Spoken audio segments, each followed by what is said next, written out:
Assalamualaikum warahmatullahi wabarakatuh. Semoga semuanya dalam keadaan sehat walafiat ya teman-teman. Hari ini kita akan melanjutkan materi kita kemarin membahas tentang pengendalian risiko. Jadi pengendalian risiko kemarin itu belum selesai, masih ada beberapa hal yang harus kita selesaikan di sini. Jadi kemarin kita sudah membahas tahap yang pertama dari manajemen risiko itu adalah identifikasi risiko, yang kedua pengukuran, yang ketiga adalah pengendalian. Nah, pengendalian itu kemarin sudah kita bahas dari dua sisi. Yang pertama dengan melakukan pengendalian itu sendiri, yang kedua dengan melakukan pembiayaan risiko. Nah, yang akan kita bahas adalah caranya sekarang. Kalau kemarin adalah gimana sih, apa sih yang harus dilakukan, sekarang programnya itu harus dilakukan dengan bagaimana. Nah, di sini ada program pengurangan kerugian. Program pengurangan kerugian di sini itu diawali dari klasifikasi tindakan yang sudah kita lakukan, di mana tindakan itu tujuan utamanya adalah mengurangi tingkat kerugian yang akan didapatkan. Kemudian setelah itu kita juga harus melihat di sana dari mengurangi itu nanti efeknya seperti apa. Nah, di sini program untuk mengurangi kerugian itu bisa dilakukan dengan dua program. Yang pertama programnya adalah minimization program, kemudian dan salvage program. Program yang pertama yaitu minimization program. Kejadian itu diawali sebelum, yaitu diawali dengan plan.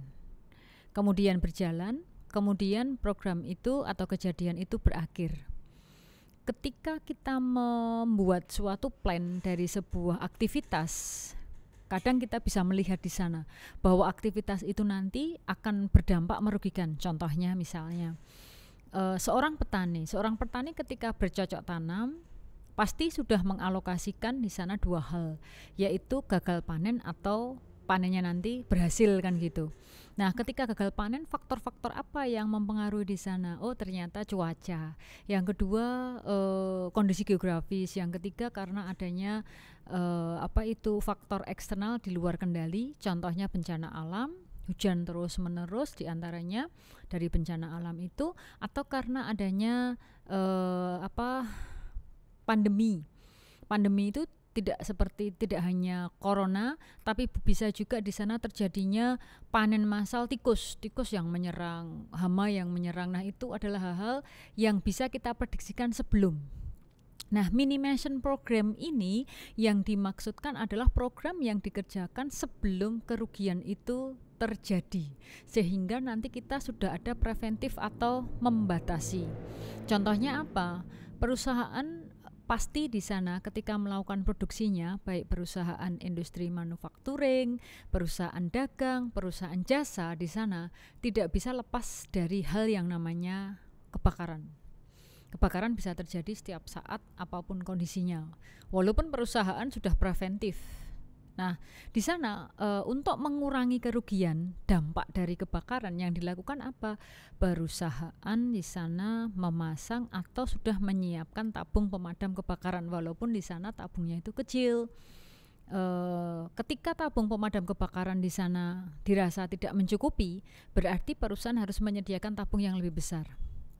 Bagi industri manufacturing, contohnya ada PT Sritek, Sumahaji, Tefontek dan seterusnya, dengan tabung pemadam kebakaran tidaklah cukup. Apa yang harus dilakukan? Mereka harus membuat hidran.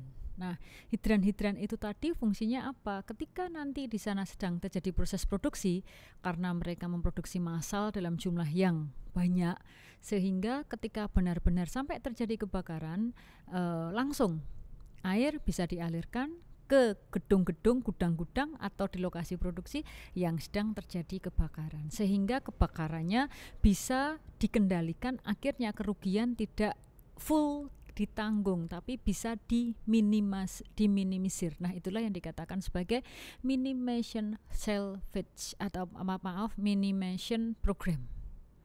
Kemudian yang kedua adalah salvage program. Kalau minimization itu preventif, tindakan yang sifatnya preventif.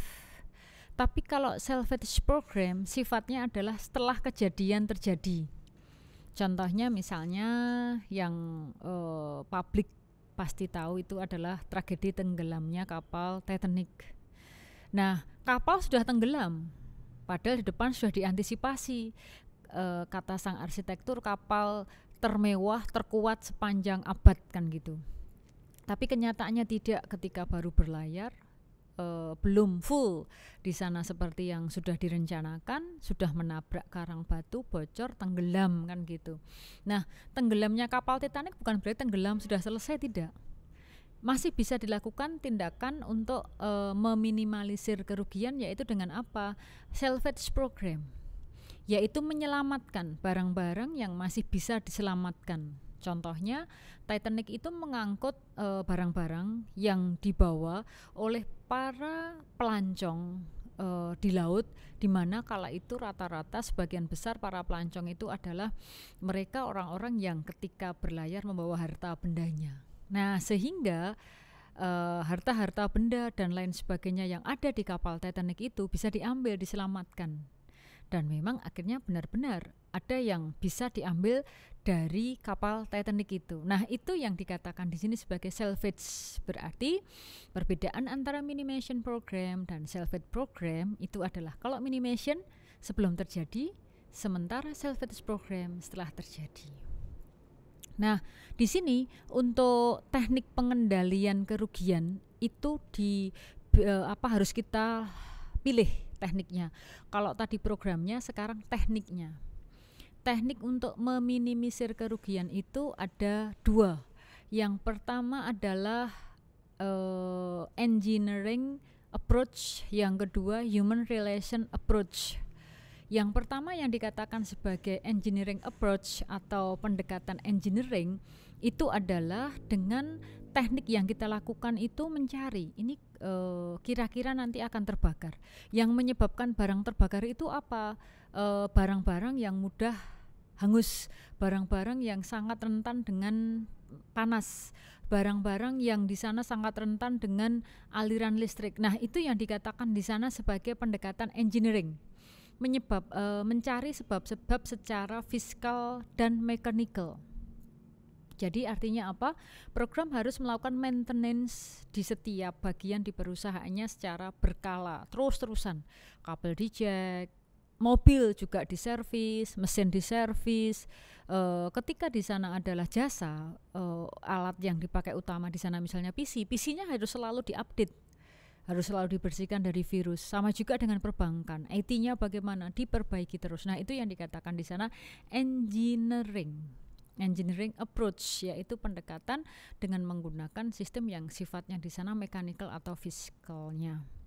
Kemudian yang berikutnya adalah human relation approach, yaitu pendekatan yang dilakukan secara manusiawi, kemanusiaan. Nah, di sana human relation itu adalah yang difokuskan menekankan pada penyebab terjadinya kecelakaan yang berasal terutama dari manusia. Human relation berarti ada hubungan apa dengan manusia kok sampai terjadi kecelakaan? Kenapa kok ada tabrakan? Kenapa kok pesawat Titanic, kapal Titanic yang katanya sangat kuat tapi ternyata juga kalah dengan karang batu di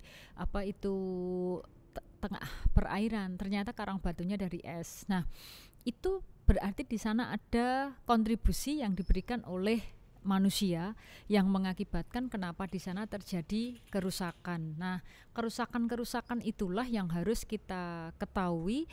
Ternyata penyebabnya di sana adalah manusia. Nah, manusia di sana itu harus kita lihat. Misalnya ada kecelakaan mobil. Nah, kecelakaan mobil itu kenapa? Oh, ternyata pengemudinya ngantuk, pengemudinya mabuk.